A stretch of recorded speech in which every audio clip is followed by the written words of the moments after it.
Students, good morning to all of you.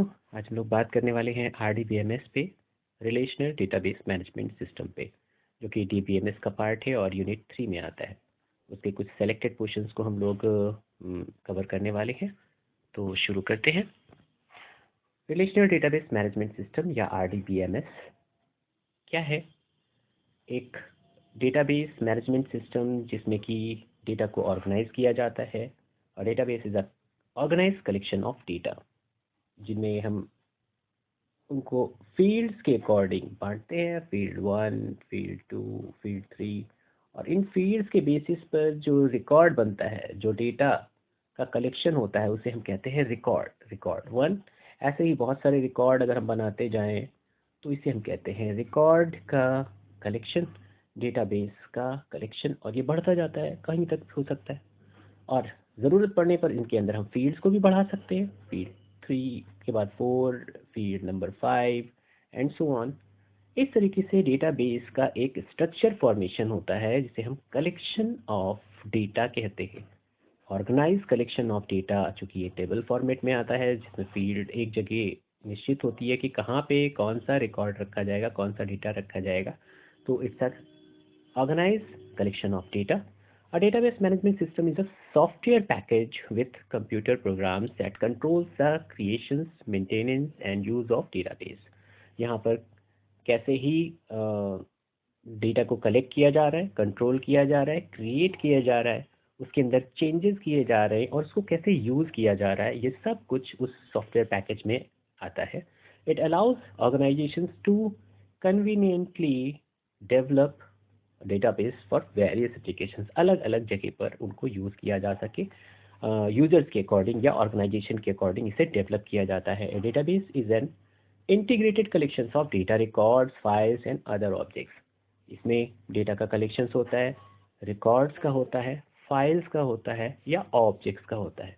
A database allows different user applications programs to concurrently access the same database। अलग अलग applications के द्वारा हम same database को collect कर सके या वहाँ से रिकॉर्ड को यूज़ कर सके, ये डेटाबेस अलाउ करता है। क्वेरी बेसिस पर, सीक्वेंशियल बेसिस पर। जैसे हम बात करें कि आप एक एप्लीकेशंस का यूज़ करके गूगल यूज़ कर रहे हो, किसी दूसरे ने दूसरे ब्राउज़र का यूज़ करके गूगल को यूज़ किया, तो ये एप्लीकेशंस अलग अलग है लेकिन डेटाबेस सेम है। मतलब इंफॉर्मेशन आपको सेम मिल रही है।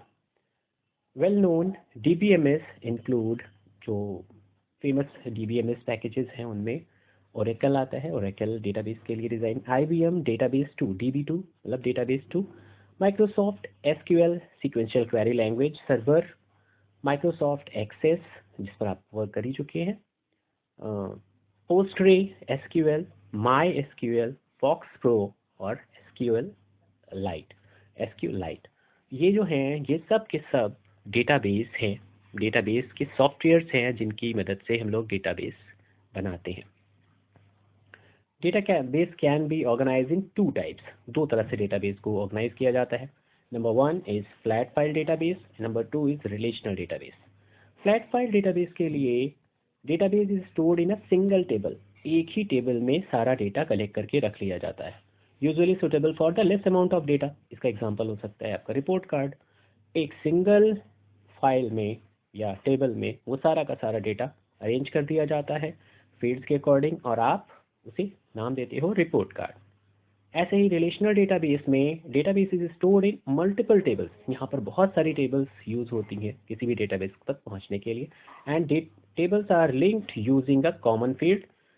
एक कॉमन फील्ड के बेसिस पर इसे हम लिंक कर देते हैं। Relational is a suitable for medium of large amount of data. Relational database हम तब यूज़ करते हैं जब हमारे पास बहुत सारा डेटा होता है, बहुत सारी टेबल्स की फॉर्म में, और उन टेबल्स को लिंक करने के लिए जो हम की यूज़ करते हैं उसे हम फॉरेन की कहते हैं।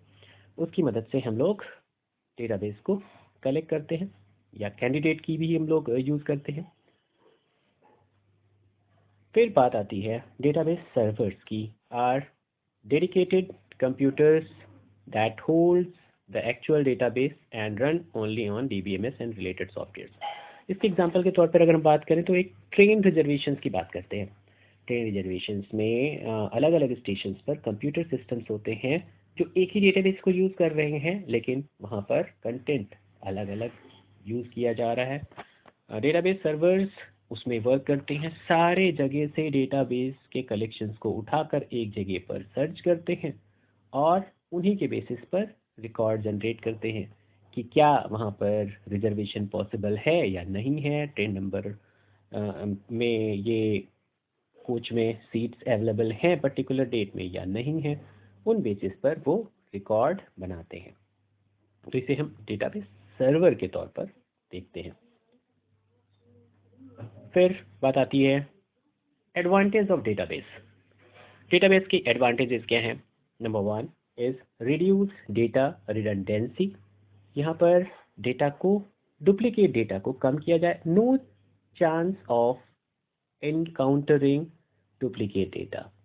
इसमें डुप्लीकेट डेटा के चांसेस खत्म हो जाते हैं, ना के बराबर हो जाते हैं। शेयरिंग ऑफ डेटा, डेटा को शेयर किया जा सकता है। The user of database can B share the data among themselves. यहाँ डेटाबेस सर्वर की बात हो रही है। हम डेटा को एक जगह से दूसरी जगह पर शेयर करते हैं ज़रूरत पड़ने पर। Data integrity, data integrity means that the data is accurate and consistent in the database. Database integrity में डेटाबेस को एक्यूरेट, मतलब जो डेटा है वो बिल्कुल सही है, लेटेस्ट है, उसे अपडेट किया हुआ डेटा है, जिससे कि डेटाबेस की एक्यूरेसी बढ़ जाती है और कंसिस्टेंट डेटा कहलाता है। डेटा सिक्योरिटी, डेटा की सिक्योरिटी भी बहुत ज़रूरी है। एक सिक्योरिटीज़ के लिए आपको 2 पॉइंट यहाँ पर हैं कि ऑथेंटिकेटिंग पर्सन होना चाहिए, ऑथेंटिकेटेड पर्सन होना चाहिए आपको, और यूज़र नेम और पासवर्ड उसके लिए यूज़ किया जाता है ऑथेंटिकेशंस के लिए। तो ये सिक्योरिटीज़ को बढ़ा देता है। सपोज़ करिए कि आप एक स्कूल के स्टूडेंट हैं, तो आपकी एंट्री के लिए एक आई कार्ड दिया गया है जो आपकी सिक्योरिटी बढ़ाता है। मतलब कोई भी आके वहाँ पे एंट्री नहीं कर सकता, उसका आई कार्ड चेक होगा, अगर वो उसका मेंबर है या उसका स्टूडेंट है उस स्कूल का, तो ही उसे एंट्री दी जाएगी। बाकी के लिए कुछ और फॉर्मेलिटीज़ होंगी, जैसे एक विजिटर आ रहा है तो वो रजिस्टर में अपना नाम लिखेगा, एंट्री करेगा और फिर अंदर जाने दिया जाएगा, पर्पस बताएगा। तो ये सिक्योरिटी पॉइंट ऑफ व्यू से बनाया गया है। अगर हम डेटाबेस की बात करें तो वो ऑनलाइन हम या कंप्यूटर सिस्टम पे बैठ के बात कर रहे हैं, तो वहाँ पर सिक्योरिटी कैसे बढ़ाई जाए? ये तो ऑफलाइन था कि स्टूडेंट के आई कार्ड को चेक किया गया, लेकिन ऑनलाइन में डेटाबेस पर जब हम वर्क कर रहे हैं तो वहाँ पर डेटाबेस के अंदर जाने के लिए या उसको यूज़ करने के लिए उसकी पर्सन का यूज़र नेम होना चाहिए और उसका पासवर्ड होना चाहिए। जब दोनों चीज़ें मैच कर जाती हैं तभी आप उस डेटाबेस के अंदर जा सकते हो। प्राइवेसी, प्राइवेसी में अगर हम बात करें तो the privacy rule is database states that only authorized user can access a database according to the privacy constraints। Same cheese security point of view से मैंने जो बताया था कि अथॉरिटीज़ जिसकी जिसकी है वही जा सकता है। जैसे सपोज करो कि आपको एंट्रीज तो किसी जगह की मिल जाती है, लेकिन अथॉरिटी नहीं मिलती है कि हर जगह आप जा सके उस कैंपस के अंदर। सपोज आप एक रिपोर्ट कार्ड देखना चाह रहे हो, तो आपके लिए केवल व्यू उसका होगा, रीड ओनली मोड होगा। आप रिपोर्ट कार्ड ऑनलाइन देख सकते हो, चीज़ें कर सकते हो, लेकिन उसके अंदर चेंजेस करने का अधिकार आपको नहीं होगा। तो उसके लिए आपको क्या चाहिए? ऑथेंटिकेशंस, प्राइवेसी आपकी बढ़ाई जाए या ऑथेंटिकेशंस आपका बढ़ाया जाए। उस कंडीशंस में क्या करोगे? आप उसके अंदर चेंजेस भी कर सकते हो आप जाके। तो उसके लिए आपका अकाउंट कैसा होना चाहिए? आपको टीचर्स का अकाउंट होना चाहिए, तब जाके आप उसके अंदर चेंजेस अवेलेबल करोगे। वो भी क्लास टीचर्स को केवल परमिशंस होगी कि वो अपनी क्लास में चेंजेस कर पाए, दूसरे की क्लास में जाके चेंजेस ना करते। ऐसे ही और ज़्यादा ऑथेंटिकेशंस अगर आपको मिल जाए तो आपकी जो एक्यूरेसी है वो और ज़्यादा बढ़ जाएगी, आपकी सिक्योरिटीज़ और ज़्यादा कम हो जाएंगी। बैकअप एंड रिकवरी डेटाबेस में ये दो काम बहुत ही इम्पोर्टेंट है, एक तो बैकअप और एक रिकवरी। डेटाबेस, क्योंकि हम लोग ज़्यादातर वर्चुअल वर्क कर रहे होते हैं, मान लिया एक बहुत बड़ा डेटाबेस आपने बना रखा था और चांस की बात है डेटाबेस क्रैश कर जाए और आपने बैकअप ही नहीं लिया, तो क्या होगा? इतना समय का डेटा जो जिसके लिए आपने महीनों लगाए या सालों लगाए, वो 1 मिनट में आपका डेटा ख़त्म हो सकता है। तो इसके लिए हमको बैकअप होना चाहिए। और मान लिया अगर गलती से बैकअप आपने नहीं लिया था, तो आपको चाहिए कि उसकी रिकवरी हो सके, वो डेटा जो ख़त्म हो गया है उसे किस तरीके से वापस लाया जा सके। ये रिकवरी प्रोसेस कहलाता है। बैकअप में आपने उस डेटा को अलग जगह पर भी स्टोर कर रखा है, एक जगह से डेटा जाने पर दूसरी जगह से डेटा को बैकअप लिया जा सकता है। Data consistency, data consistency means there should be multiple mismatching copies of same data. तो डेटा की मल्टीपल कॉपीज ना बन जाएं, डुप्लीकेट कॉपीज जिसे हम कहते हैं, उनको बचाने के लिए डेटा कंसिस्टेंसी ज़रूरी है। फीचर्स ऑफ डेटाबेस, ये सारे के सारे जो अभी आप पढ़ रहे थे वो फीचर्स ही हैं डेटाबेस के, लेकिन यहाँ पर कुछ और फीचर्स हैं जिनमें a database can have one और मैनी टेबल्स। अभी आपने बोला ही कि दो तरह के डेटाबेस होते हैं, एक फ्लैट और एक रिलेशनल। तो अगर एक ही टेबल होगी तो फ्लैट डेटाबेस है, और कई सारी टेबल्स है तो रिलेशनल डेटाबेस कहलाएगा। Each table in a database contains information about a type of items. Her database में जो टेबल होती है वही आपके रिकॉर्ड को मेंटेन करती है। जैसे स्टूडेंट रिकॉर्ड की टेबल, तो स्टूडेंट के बारे में। टीचर्स रिकॉर्ड, एक दूसरी टेबल जो टीचर्स के बारे में। फिर फी रिकॉर्ड, एक तीसरी टेबल जिसमें फ़ी के रिकॉर्ड को देखा जाएगा। तो इसमें 3 टेबल्स में अलग अलग फील्ड्स आपकी आएंगी और उनके बेसिस पर डेटाबेस तैयार होगा, और ये पूरा कलेक्शंस जो होगा उसे हम रिलेशनल डेटाबेस के तौर पे जानेंगे। Record uniqueness, uniqueness helps to avoid the accident duplications of record caused by user or computer error. This unique field is called the primary key.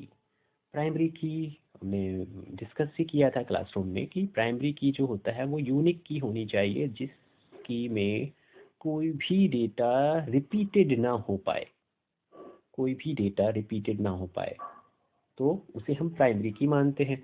और यही रिकॉर्ड यूनिकनेस के तौर पर यूज़ किया जाता है, जिसे हम प्राइमरी की कहते हैं। अब primary key is a unique value that identifies a row in a table. एक रो की फॉर्म में ये होता है, और हर जो डेटा होगा प्राइमरी, एक प्राइमरी की का डेटा, वो कभी भी दो डेटा सेम नहीं हो सकते। ये प्राइमरी की कंडीशन है। Every database table should have one or more fields designed as a key। तो की के तौर पर मेनली तो हम प्राइमरी की ले लेते हैं, लेकिन हो सकता है तो उसके अलावा भी कोई और कीज़ बन सकती हैं, जिनमें क्या क्या कीज़ आती हैं वो हम लोग देखेंगे। When primary keys constraint is applied on one or more columns, then it is known as composite key। एक से ज़्यादा कॉलम्स पर अगर प्राइमरी कीज आ रही है, when primary keys consist in applied on one और more columns, then it is known as composite key. Composite key में हम एग्जांपल्स के तौर पर अगर हम बात करें तो कस्टम सिटी में अगर हम कह लें तो 3 फील्ड्स को मिलाकर सिटी बनी है। City, city postal code and pin code जिसे हम कहते हैं, और स्टेट, ये तीनों को मिलाकर हम लोग एक कॉलम बनाते हैं, जिसमें कि कई जगह पे आपने देखा होगा विलेज, जिसमें कि होता है कि डिस्ट्रिक्ट क्या है, सिटी क्या है और पिन कोड क्या है। ये तीनों कॉलम्स एक ही चीज़ को रिप्रेजेंट कर रहे होते थे, क्योंकि तीनों को मिलाकर अगर हम कहें तो उसे हम कंपोजिट प्राइमरी की कहेंगे। तीन को मिलाकर एक यूनिक की बन जाएगा, कि तीनों चीज़ें मैच नहीं करेंगे, तीनों चीज़ों को मिलाकर एक यूनिक आइडेंटिफिकेशन होगा। मान लिया एड्रेस की बात हम करते हैं। एड्रेस में क्या होता है? एड्रेस में आप पिन कोड नंबर भी डालते हो, area number, house number and district मिलाकर पूरा बनता है आपका एड्रेस। कभी कभी स्टेट और अगर बाहर जा रही है तो कंट्री भी उसमें इंक्लूड हो जाती है, तो कंपोजिट फील्ड 4 से 5 हो जाती हैं। लेकिन अगर आप एक स्टेट में बस बात कर रहे हो तो कम हो जाएंगी फील्ड्स। फिर अगर आप डिस्ट्रिक्ट की बात कर रहे हो तो और फील्ड कम हो जाएंगे, लेकिन कंपोजिट फील्ड उन्हें कहेंगे। द फॉरेन की identifies a columns or set of columns in one referencing table that refers a columns or set of columns in another referred table। यहाँ पर बात आती है दो टेबल्स जिनमें की एक कीज दोनों ही टेबल्स में कॉमन हो, उसे हम फॉरेन की कहते हैं। उसी के बेसिस पर हम दो टेबल को लिंक कर सकते हैं। जैसे स्टूडेंट नेम फीस में भी आएगा, फी रिकॉर्ड में भी आएगा और स्टूडेंट रिकॉर्ड में भी आएगा। तो स्टूडेंट रिकॉर्ड और फी रिकॉर्ड दोनों को अगर हमें किसी फॉरेन की के थ्रू जोड़ना हो तो हम student name, student roll number या स्टूडेंट रजिस्ट्रेशन नंबर के अकॉर्डिंग हम लिंक कर सकते हैं। तो इसे हम फॉरेन की कहेंगे जिन दो कीज के बेसिस पर दो टेबल को मर्ज किया जा रहा है। A relational database is a type of database. It uses a structure that allows us to identify and access data in a relation to another piece of data in a database. Often data is a relational database is organized into tables. तो relational database में मैंने पहले भी बोला था कई सारे tables, इन users structures. जब कई सारी टेबल्स को मिलाकर एक डेटाबेस बनता है उसे हम कहते हैं रिलेशनल डेटाबेस। और इट ऑर्गेनाइज द टेबल, ये टेबल्स को और अच्छे से ऑर्गेनाइज कर देता है, उन कॉमन फील्ड्स को हटा देता है कई सारी टेबल्स में से और केवल सेलेक्टेड फील्ड्स को रखता है, जिसके बेसिस पर एक बड़ी कंपोजिट डेटाबेस तैयार हो जाती है। अब बात करेंगे फिल इन द ब्लैंक्स की, जो अभी आपने देखा और उसमें से क्या क्या आपने समझा। पहला पॉइंट ही था ये, a database is an organized collection of data. इसके बाद था a database management system is a software package that can be used for creating and managing database. इस तरीके से हमें पॉइंट्स जो आपने पढ़े थे आपको जब रिवाइज करना होगा तो कहाँ पे क्या क्या चीज़ें हो सकती हैं, कितने तरह के आपके सॉफ्टवेयर्स हैं, उनमें से 4 यहाँ पर दिए गए हैं। प्राइमरी की कब होती है, यूनिक वैल्यूज रिप्रेजेंट करती है, तो ये प्राइमरी कीज होगी।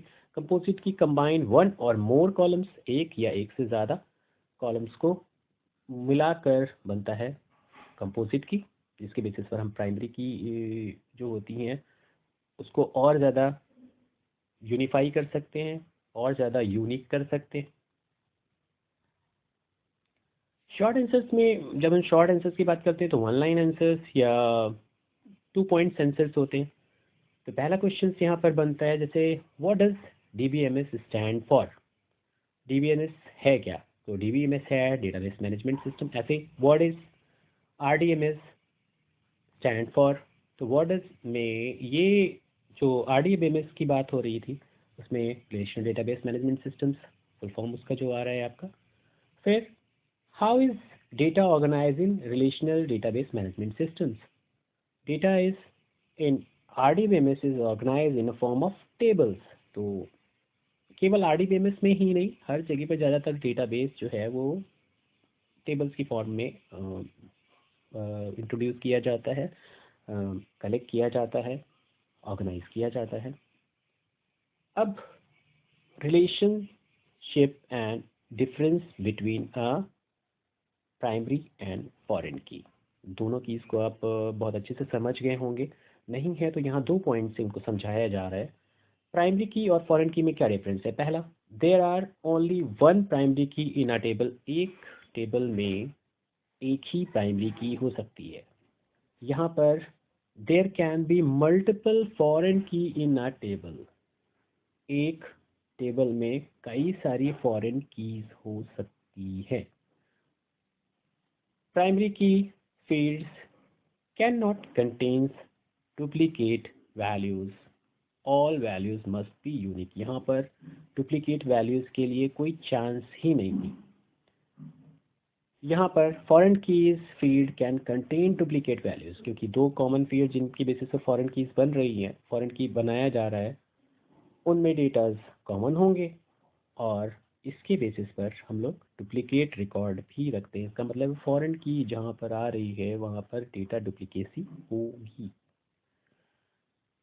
आज यहीं पर हम लोग रुकते हैं और आगे के चीज़ों को फिर से देखेंगे, कुछ पॉइंट्स जिनके फुल फॉर्म आते हैं या उनकी जो डेफिनेशंस हैं वो आती हैं। इन चीज़ों को आगे हम लोग फर्दर डिस्कस करेंगे। तब तक के लिए have a nice day. Thank you.